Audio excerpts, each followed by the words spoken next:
aqui é o Vinícius Martinez e hoje conto com a presença do meu grande amigo Felipe Gomes e hoje vamos comentar a respeito dos padres bons, padres ruins, ou seja, o sacerdócio. Felipe? Hoje em dia a gente se depara com muitos padres modernistas que acabam caindo no mundo. Vou direto ao assunto, né? Muitos deles acabam largando o hábito de usar batina, de usar até o clergyman, e acabam se misturando no mundo. Ou seja, a gente não sabe mais quem é uma pessoa normal ou quem é um clérigo, por exemplo. Isso é um grande perigo. Porque, por exemplo, a gente está na rua, a gente quer confessar, por exemplo, a gente está num desespero, entre aspas, para confessar. A gente quer confessar, tirar o peso das nossas costas e tal.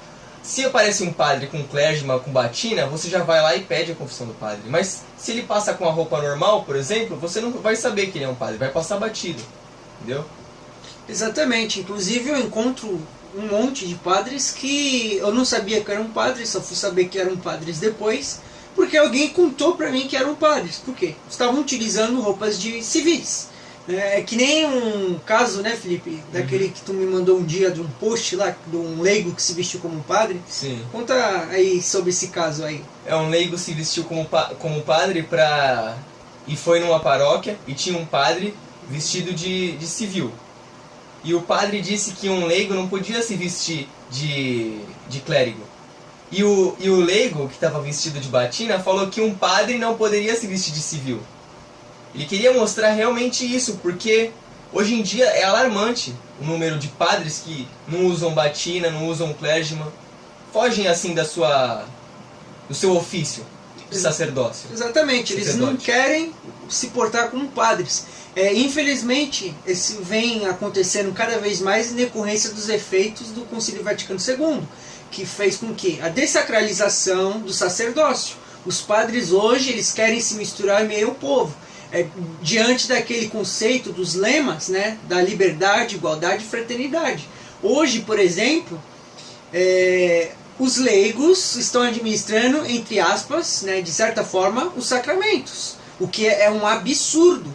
O padre, por exemplo, eu já fui em várias missas em que o padre ele não deu comunhão ao povo, mas deixou que os leigos dessem a comunhão ao povo, o que é um absurdo. Por exemplo, Santo Tomás de Aquino definiu o quê? Do sacerdote em si. É próprio do ofício do sacerdote ser um mediador entre Deus e os homens. E por isso ele é aquele que aplica as coisas sagradas ao povo. Então o que acontece? O sacerdote tem um dever de ser esse mediador entre o homem e Deus. E os homens hoje, no caso os padres, eles estão deixando de ser padres. E o que é o nome padre? Padre é pai, ele deve ser um pai espiritual. Hoje, por exemplo, né, com o advento do modernismo, ou no caso seria o neomodernismo, que é um outro tipo de modernismo, é claro que não perdendo a sua essência. Tem esses padres que são escandalosos, a saber, por exemplo, Fábio de Mello, padre cowboy, que são caras que, pelo amor de Deus, são um desrespeito ao sacerdócio. É uma desacralização total aqueles homens. Eles desonram o sacerdócio, a ordem que receberam. Por exemplo, esse tipo de homem faz a missa de um show. E a missa não é um show, a missa é um sacrifício. Hoje, inclusive, os padres, eles têm toda esse barreira de ajudar o próximo.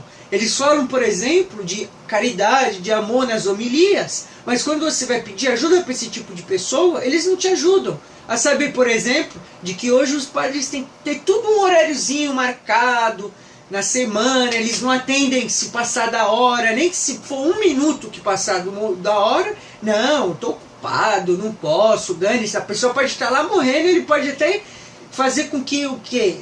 Negue-se a confissão. Por exemplo, uma vez fomos buscar a confissão e um padre negou a confissão pra gente porque a gente foi num dia que ele não atende confissão, porque ele só atendia num dia e num horário específico, o que é um absurdo. Já pensou se, por exemplo, a gente no meio do caminho a gente acaba morrendo sem se confessar? O que esses padres fazem, esses padres modernistas, é um absurdo. Por exemplo, também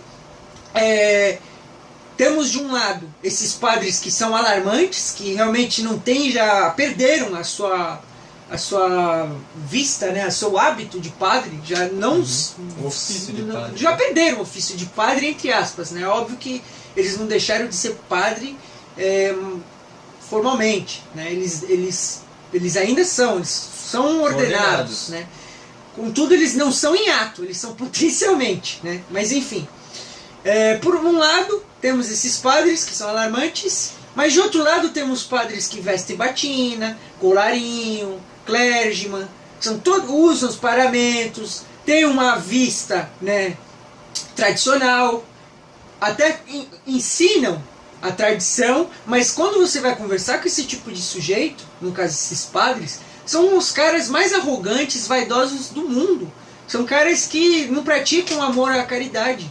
Eles são vaidosos, eles se vestem daquele jeito porque eles querem se diferenciar daqueles que são realmente alarmantes e ganhar notoriedade. E com isso, eles não querem vestir porque aquilo é o hábito do padre. Aquilo é o como diria, correto a se fazer. Eles fazem porque é bonitinho, porque eles querem alimentar a vaidade. Né? Quantos padres, infelizmente, eu tive o desprazer de conversar e caras que não deram atenção nenhuma, não estavam nem aí para nada. Né? São caras que são contraditórios, incongruentes com o que falam. Porque se por um lado eles estão lá, por exemplo, no Facebook postando textos piedosos sobre a doutrina dos evangelhos e tal, de um lado, quando você vai conversar com esse tipo de padre, esse cara não te ajuda, não estende a mão de jeito nenhum. Por outro lado, também tem outros que são tão enclausurados que esses nem sequer falam, nem tem nada, eles nem buscam as ovelhas. Né? Então, realmente, estamos numa crise de sacerdócio enorme. Porque se por um lado temos os que estão vestidos, né, de civis, temos uns que estão vestidos de padre, mas que não são tão diferentes dos que não se vestem de padres. Ambos são modernistas, ambos desrespeitam o sacerdócio. E agora comentando mais sobre o sacerdócio em si. Né? Por exemplo, Jesus Cristo nosso Senhor, ele é o sumo sacerdote. Todo sacerdote ele deve imitar Jesus Cristo, que é o sumo sacerdote. Ou seja, todo padre é análogo a Jesus Cristo. Porque quando, por exemplo, o padre ele vai consagrar a hóstia, ele está celebrando a missa, quem está celebrando ali é a pessoa de Cristo, persona em Cristo. O padre realmente está na pessoa de Cristo, quando ele ministra os sacramentos. Né? Então, por exemplo, o padre tem que ter noção de que ele deve imitar, obviamente, Jesus Cristo. Ou seja, ele tem que buscar as virtudes de Nosso Senhor. Com efeito, o sacerdócio dele será honrado e, consequentemente, vai fazer com que muitas almas sejam ajudadas e salvas. Outra coisa, com o advento da dessacralização do sacerdócio, até mesmo esses padres que se vestem, né, de batina perderam a noção de que são pais espirituais. O padre ele deve ter uma mentalidade paterna. Né? Então ele tem que ter uma preocupação com as almas dos seus filhos espirituais, ou seja, os seus paroquianos que vão lá, participam da Santa Missa que é celebrada por ele. Ele tem que dar atenção a essas pessoas, ele tem que dar realmente conselho, auxílio espiritual. Ele tem que ser um diretor espiritual ali daquelas pessoas, porque nós, que somos os leigos, dependemos dos conselhos desses homens que são o quê? São pessoas que ministram sacramentos. Eles são mediadores entre Deus e os homens, né? Então nós precisamos de padres que pratiquem o amor, que amem os seus filhos espirituais. Tanto os homens quanto as mulheres, que precisam desses conselhos. Por exemplo, temos o caso de São Pio de Peltrautina, grande santo, no qual tenho grande devoção. Foi um exemplo perfeito de sacerdócio. Um homem que amava muito, muito os seus filhos espirituais. Era um homem que, inclusive, se fosse necessário dar um tapa para acordar as pessoas, ele dava esse tapa. Não no sentido de machucar a pessoa, mas no sentido de que é necessário certas vezes um tapa, né?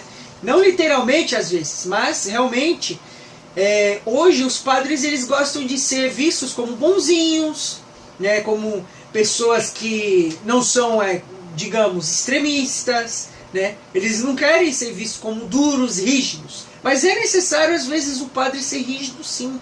Falar palavras grossas, porque nessa da palavra grossa, você acorda muitas pessoas. Porque a mentira, ela é tentadora, ela é dócil, né? O pecado, ele é doce, por vezes, né? Às vezes uma palavra dura fica mais marcado na nossa memória e faz com que a gente possa mudar, assim, né? Com certeza. Quantas palavras, por exemplo, né? Tu bem sabe, Felipe, que a minha conversão ao catolicismo, se não fosse pelas palavras duras que eu ouvi por certos apologetas católicos, seja por textos que eu li, eu não teria. Teria se convertido. Teria, com certeza. Se dependesse, é que nem eu falei no vídeo anterior, se dependesse da homilia, dessas catequeses horrorosas que tem desses padres, dessas pessoas aí que se dizem católicas hoje em dia, eu estava aí no desigrejado, né? Estava no desigrejismo aí, protestantismo. É necessário palavras duras. E os padres, eles têm que ter essa noção. Não adianta você ficar falando com palavra fininha, mansinha o tempo todo. É claro que você não pode ser aquele cara ríspido, estúpido, grotesco o tempo todo. Por exemplo, São Pio de Pietrelcina, ele sabia medir. Ele não era o tempo todo grosso. Ele, por sinal, era um homem muito carismático. Ele era um homem alegre e feliz. Mas tem momentos que é necessário uma dureza. Por quê? Porque São Pio de Pietrelcina, ele sabia que ele era um pai espiritual. E o que é o dever de um pai? É o quê? Não poupar a vara do filho. Porque aquele que poupa a vara do filho não ama o seu filho. E São Pio de Pietrelcina honrou e fazia isso. Inclusive, São Pio de Pietrelcina provava um amor tão grande a seus dirigidos, a seus filhos, que ele se mortificava. Ele pedia que os sofrimentos daqueles seus filhos viessem para ele ao invés para os filhos. Ao invés para os filhos. Ou seja, era um homem que amava, se mortificava. Ele ficava o dia inteiro, Felipe, né? O dia inteiro atendendo confissão, o tempo todo. As pessoas perguntavam por que Padre Pio, por que tanto se martiriza, por que se sacrifica tanto pelos outros, né? E São Pio de Pietrelcina falava, porque eu os amo, porque eu me importo, eu quero a salvação deles. E hoje, infelizmente, a maioria dos padres parece que não querem isso, né? Eles querem o quê? Que as pessoas fiquem subordinadas a eles, né? No caso desses padres mais tradicionais, né? Só que eles realmente não possuem um amor de querer, o desejo de que aquela pessoa vá para o céu. É claro que há muitos padres que são assim. No caso, padres que se importam. Eu mesmo conheço, o Felipe também conhece, graças a Deus, homens que são humildes, que ama a pessoa, que dá apoio, auxílio, que honra o sacerdócio, né? Sim. E realmente São Pio de Pietrelcina é um exemplo, assim como também outros padres, a saber, São João Vianney, São Cura d'Ars, né? O próprio, agora que eu dou um exemplo do Dom Lefebvre, quando era padre, né? Foi um padre espetacular, um grande homem. Também temos aqui um grande missionário. Aquele homem honrou o sacerdócio, cujo lema era da caridade, e ele praticou a caridade. Realmente é preocupante isso, muito preocupante, né? Tem algo a falar, Felipe? Eu tenho que salientar aqui que o que a gente gostaria não é que o padre de hoje em dia não seja um super padre. A gente só quer o padre, mas o que é um padre? Como São Pio, por exemplo. Ele era um padre comum, mas muito bom, muito santo. Ele realmente honrava o sacerdócio. Hoje em dia a gente vê que isso se perdeu, meio que se perdeu, com o modernismo, com vários avanços das ideologias nefastas que acabam com a mente da pessoa. A gente gostaria de um padre assim, que estivesse atendendo todos os dias as confissões, ajudasse, realmente se importava. Não só em horas marcadas, porque o padre é um padre todos os dias. Não é só em dias de que ele marca a confissão, por exemplo. Ele tem que honrar o sacerdócio. Ele foi ordenado para isso. Ele foi ordenado para servir o povo, né? Ele foi ordenado para servir o povo. E isso é bem explícito quando tem o sacramento da ordem, né? Inclusive na simbologia, né, do rito, tem aquele negócio de que a mãe dá o filho a Deus, né, para servir ao povo. Então realmente o sacerdócio está em crise. Há muitos desses padres que estão aí no meio tradicional, que são na verdade homens extremamente vaidosos, que não estão nem aí, eles se preocupam mais em ficar oprimindo, né? Oprimindo, sim, o que é um conceito tanto equívoco, né? Tanto errado, porque um padre não deve oprimir, ele deve o quê? Acolher, ele deve espalhar a palavra de Deus. Nenhum padre é opressor, ou, né? Ele, pelo contrário, ele é um homem... lutar pela verdade, espalhar a verdade. Pela verdade, exatamente. Não é ficar oprimindo, fazendo belezinha na internet. Belezinha na internet, para se aparecer o bam bam bam. Não, o padre ele tem que ter noção de que ele tem um dever muito grande. É o que eu havia falado num vídeo anterior. Quanto maior nossa hierarquia que Deus nos dá, maior a nossa responsabilidade diante de Deus. Os padres eles estão perdendo a noção de que eles têm uma responsabilidade gigantesca, que é o quê? Salvar almas. No momento que um padre ele perceber que, caramba, eu tenho que salvar almas, e se eu estiver negligenciando esse apoio, esse auxílio, esse guiamento das almas, eu vou ser cobrado feio por isso. Vai ser muito pesado o quanto vai ser cobrado num juízo particular de um padre que deixou de salvar almas, né?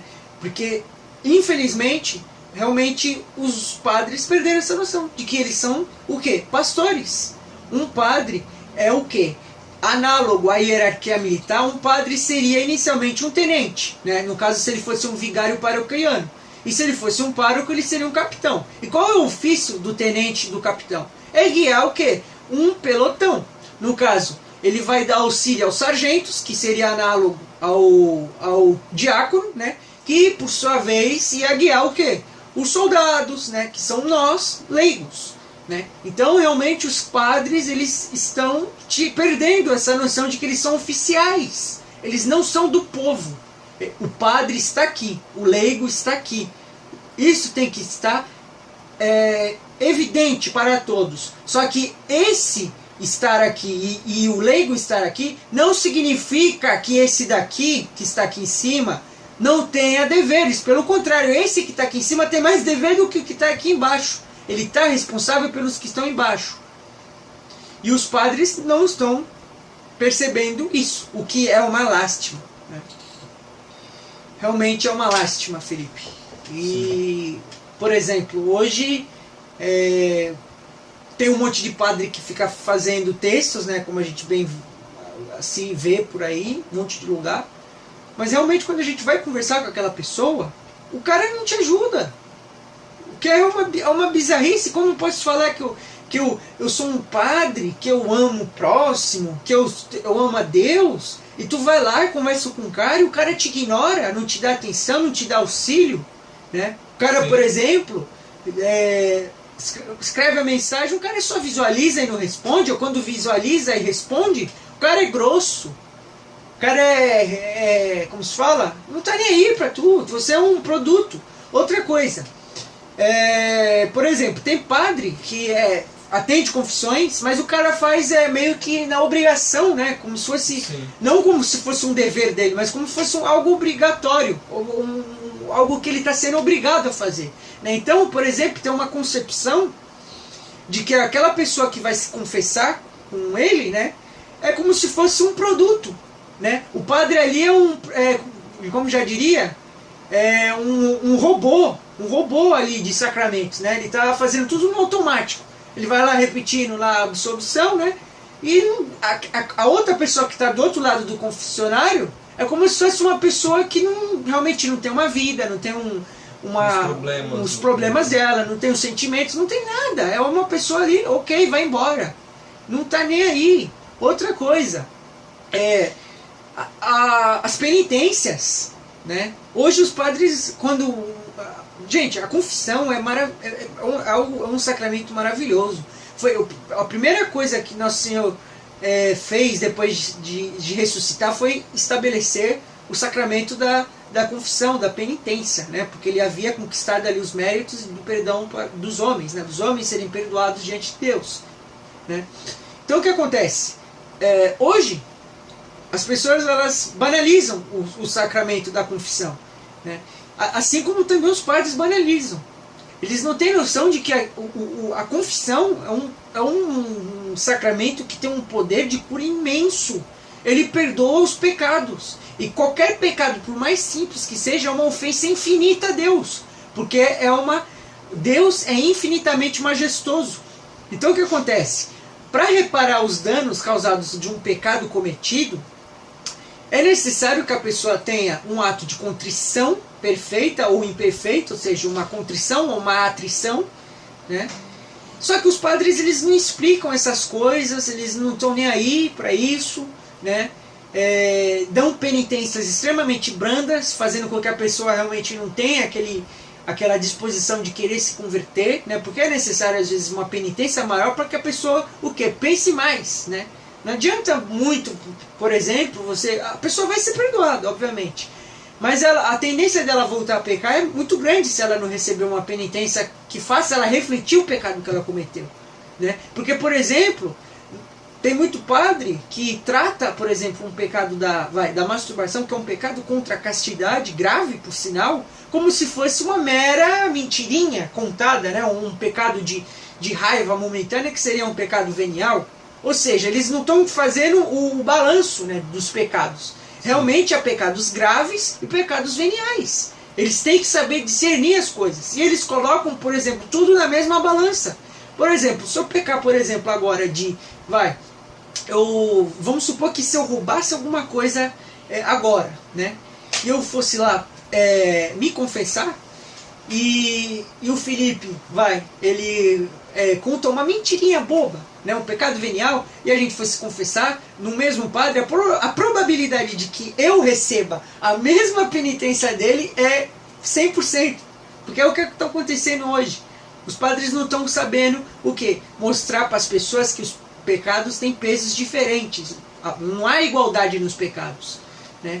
Outra coisa, né, Felipe, que a gente inclusive sempre está falando, os padres, eles negligenciam o ensinamento do inferno e do purgatório, né? Inclusive eu até falo para ti falar para eles, né, sobre essa importância, Felipe, de falar do inferno e do purgatório, por exemplo, nas missas. Então, a realidade do inferno e do purgatório a gente encontra na Bíblia, a gente encontra no catecismo, a gente encontra santos que já foram ao inferno e no purgatório, e mesmo assim é pouco falado.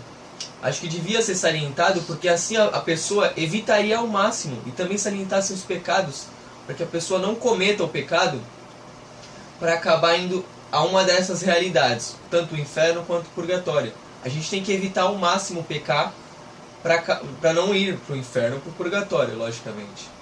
E mesmo assim, sabendo dessas realidades, a gente não ouve tanto assim nas homilias, a gente não ouve padres falando. As pessoas também deveriam começar a procurar um pouco mais, a entender, a ler a Bíblia, a ler o catecismo, para conhecer mais o pecado em si, para saber o que é o pecado e não pecar, e essas realidades que são o purgatório, o inferno e o céu. Por exemplo, o inferno e o céu são dois extremos diferentes. Ou seja, se a gente passa pelo purgatório, a gente pode conseguir ir para o céu, mas os que estão no inferno é para sempre. O céu também, para sempre. Ou seja, a gente tem que ter uma noção dessa realidade infinita quase, né? Porque, tipo... É eterno. É eterno. Foi pro inferno, acabou. Acabou. Não tem esperança. Inferno, céu, é totalmente diferente. A gente vai estar na beatitude eterna, ou então no sofrimento eterno, por culpa dos nossos pecados. E os padres, eles negligenciam isso. Muitos, inclusive, já deixaram de acreditar. Porque eles vêm com aquela visão de que Deus é amor, logo Deus não condenaria uma alma para o inferno para sempre. É um absurdo. Quando o inferno é um dogma. E como já diria o mestre Angélico, a saber, Santo Tomás de Aquino, uma pessoa que nega um artigo de fé, ela perdeu sua fé por completo. Acabou, já está dilacerada a sua fé.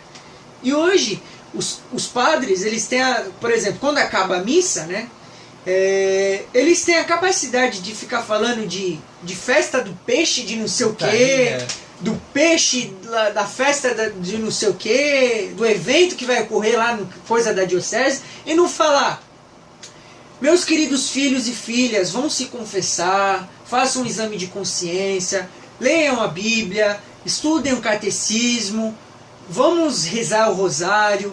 Não falam isso! Que porcaria de sacerdócio é isso? Os caras não têm noção nenhuma. Perderam. Eles dão mais valor a coisas banais que as coisas concretas. Porque quando uma pessoa morre, ou ela vai para o purgatório, para o inferno ou para o céu. E se ela for para o inferno, que terrível! É uma perda irreparável. Acabou, é que como já está escrito lá na Divina Comédia de Dante Alighieri, né? Aqueles que entram aqui, deixem a esperança. Acabou o inferno, terrível. Terrível o inferno. O mesmo também o purgatório, que, claro, vai acabar num dia, com todos os que estão lá no purgatório vão ter a beatitude. Só que os que estão lá, e os que vão ficar lá até o juízo final, né, porque há almas que vão ficar até o fim do mundo, estão num sofrimento gigantesco, e as pessoas acham que o purgatório é um clubinho de férias, quando não é. Lá é sofrimento. Como já diria o mestre Angélico e o doutor da graça, sabe, Santo Tomás de Aquino, Santo Agostinho, a pena mais branda do purgatório é mais terrível que a tortura, o sofrimento mais terrível que se tem aqui na vida. Ou seja, imagine, por exemplo, vamos supor que você coloque a mão dentro de uma panela, né, com a água que está ali com 99 graus Celsius. Você bota a mão ali, você não aguenta ficar nem 2 segundos. Imagina aquela dor que você sentiu daquela queimadura estendida ao infinito. É ali no purgatório, cara. É uma dor extrema. O povo não tem noção. Eles acham, eu vou fazer aqui o mediano, tá? Suficiente para me poder ir pro purgatório. Eu fico lá tranquilo e espero a minha ida pro céu. Quando ele tá achando que o purgatório, né? É um lugar de espera. É um lugarzinho lá tranquilinho, quando não, ele vai sofrer pra caramba lá. E aí dele, que pena se ele não tiver pessoas dispostas a rezar por essas almas que estão no purgatório, que não podem interceder por nós e nem podem interceder por eles mesmos. Por isso que eles precisam das nossas orações, das nossas intenções de missas rezadas em honra a essas almas, né? Precisam de jejuns, de mortificações, né? Precisam da intercessão da gente. E a gente negligencia isso. Almas que estão lá sofrendo um bocado, né? Quantas almas estão presas no purgatório por falta de pessoas que rezem por elas, né? Claro que realmente o purgatório ele é a prova da infinita misericórdia de Nosso Senhor, porque realmente as pessoas, a maioria de nós, vai passar pelo purgatório. Mas não é nosso dever desejar o purgatório. Eu não quero ir pro purgatório. Tu quer ir pro purgatório, também Felipe? Não. Eu quero ir pro céu. Tu quer ir pro céu, Felipe? Com certeza. Com certeza. O mais rápido possível. Então a gente tem que buscar a santidade, gente. E os padres, né? Os padres, eles deveriam ser exemplos de santidade, de virtudes, para que as pessoas vejam naquele padre o próprio Cristo, né? Porque eles são representantes de Cristo. No momento que os padres deixam as virtudes de lado, o povo não tem alguém com que se... Fica um rebanho sem pastor. Fica um rebanho sem pastor. Não tem uma pessoa que eles possam seguir, né? Então fica limitado, por exemplo, e bem sabemos que a maioria das pessoas não leem a história dos santos. Não leem. Então, essas pessoas que não leem a vida dos santos, elas vão buscar então em quê? Nos padres. Mas se elas não encontrarem as virtudes nos padres, elas vão ficar incompletas, perdidas. E muitas acabam procurando outras respostas. Com certeza. Tenebrosas, acabam indo para outras, para seitas, de seitas, abandonando a fé. Exatamente, que é o que acontece bastante. Então, para concluir aqui, nós, tanto eu quanto o Felipe, temos uma admiração incrível pelo sacerdócio. O sacerdócio é maravilhoso. Como já diria Santo Tomás de Aquino, né? O sacerdote é aquele que reza a missa, né? O sacerdote é aquele que tem o poder para consagrar a hóstia. Nem mesmo o serafim, que é o anjo, né? O ser angélico, que está na maior hierarquia celeste, dos seres angélicos, né, que está lá na 9ª hierarquia, né, nem ele pode rezar uma missa e consagrar. Nem mesmo a Nossa Senhora, Santíssima Mãe de Deus, que é a criatura mais perfeita que existe, pode rezar uma missa, gente. Mas um padre miserável, né? Um padre miserável pode consagrar uma hóstia, onde está presente verdadeiramente Cristo, em corpo, alma, sangue e divindade. E realmente esse sacramento da Eucaristia é necessário para a salvação, necessário para a nossa santidade. E precisamos de padres que, ao consagrarem a hóstia, eles veem ali a hóstia que está nas mãos deles, está realmente presente em nosso Senhor. E com isso ele reflete a sua fé ao povo que vai olhar. Veja, temos um grande sacerdote diante de nós. Deus lhe abençoe. Salve Maria Santíssima. Em nome do Pai, do Filho e do Espírito Santo. Amém. Amém.